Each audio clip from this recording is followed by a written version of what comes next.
اچھا نہیں ہے کہ وہ ہزارہ ہے، لیکن یہ ہو سکتا ہے ادھر آ جائے. اچھا ہاں ٹھیک ہے، وہیں تشریف رکھیے. وہ جو ہے اگر 2 مہینے کا مسئلہ اضافہ کریں اور ذہن یہ بنا لیں کہ کچھ تھوڑا تاخیر ہوگی تو اس کو یہ نہیں ہوگا کہ ہم آپ کو مانیں گے نہیں، آپ نے تارے مدت کے کیا ہے.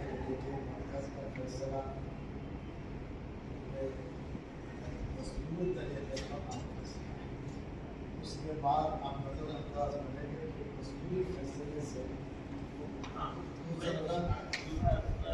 ماضی میں تو یہ ہوتا رہا ہے. السلام علیکم سامعین، 14 شوال المکرم اور 13 اپریل ہے. خبر کا عنوان ہے وقف ترمیمی ایکٹ 2025 ملک کے آئین مخالف اور اکثریتی تسلط کی علامت، آخر تک جدوجہد کا اعلان.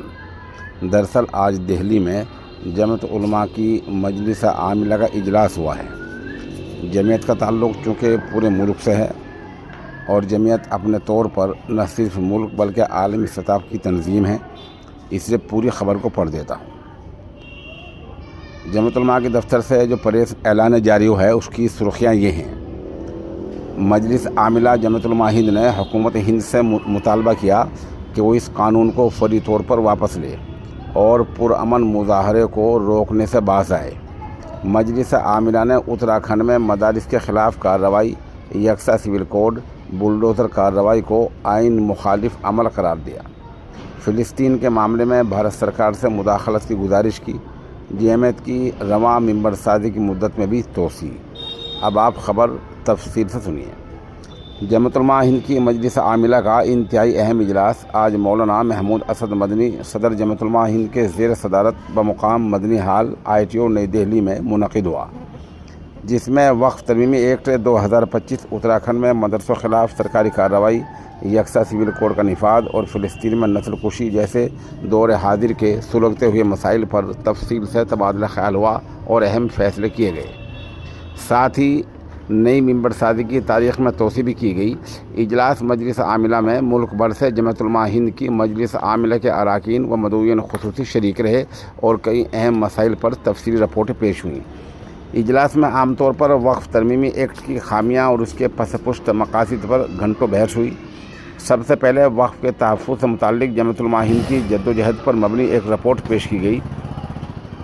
اس کے بعد صدر جمعیت علماء ہند مولانا محمود اسد مدنی نے اس قانون پر روشنی ڈالتے ہوئے کہا، ہم یہ سمجھتے ہیں کہ قانون ملک کے دستوری معاہدے کی خلاف ورزی ہے اور آئین ہند سے ٹکراتا ہے جو اکثریتی تسلط قائم کرنے کے لیے لایا گیا ہے. یہ صرف ایک قانونی مسئلہ نہیں بلکہ انصاف اور اصول کا معاملہ ہے. ہم نے اس طرح کے ظلم اور ناانصافی کے خلاف پہلے بھی لڑائی لڑی ہے اور آئندہ بھی لڑیں گے.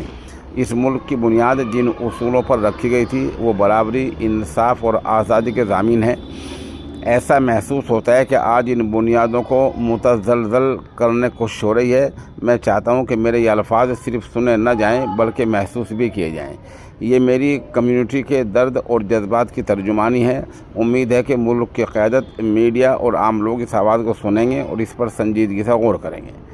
اس موقع پر جمعیت علماء ہند کی مجلس عاملہ نے وقف ایکٹ کے خلاف تجویز منظور کرتے ہوئے کہا، یہ ایکٹ آئین ہند کی متعدد دفعات 14، 15، 21، 25، 26، 29 اور 301 کے خلاف ہے. اس کا سب سے نقصان دہ پہلو وقف بائی یوزر کی تنسیخ ہے، جس سے تاریخی مذہبی مقامات کے وجود کو خطرہ لاحق ہو گیا ہے. سرکاری رپورٹ کے مطابق ان کی تعداد 4 لاکھ سے زائد ہے. مرکزی وقف کونسل و ریاستی وقف بورڈ میں غیر مسلموں کی شمولیت، مذہبی امور میں کھلی مداخلت اور آرٹیکل 26 کی صریح خلاف ورزی ہے. یہ قانون اکثریتی تسلط کی علامت ہے جسے ہم سختی سے مسترد کرتے ہیں. مجلس عاملہ واضح کرتی ہے کہ موجودہ حکومت دستور کی روح اور آئینی معاہدے کی خلاف ورزی کر رہی ہے. ایک پوری کمیونٹی کو حاشیے پر ڈالنے، ان کی شناخت مٹانے اور انہیں دوسرے درجے کا شہری بنانے کی کوشش ہو رہی ہے. اجلاس حکومت سے مطالبہ کرتا ہے کہ وقف ایکٹ 2025 کو فوراً واپس لیا جائے. وقف اسلامی شریعت کا بنیادی حصہ اور ایک دینی عبادت ہے.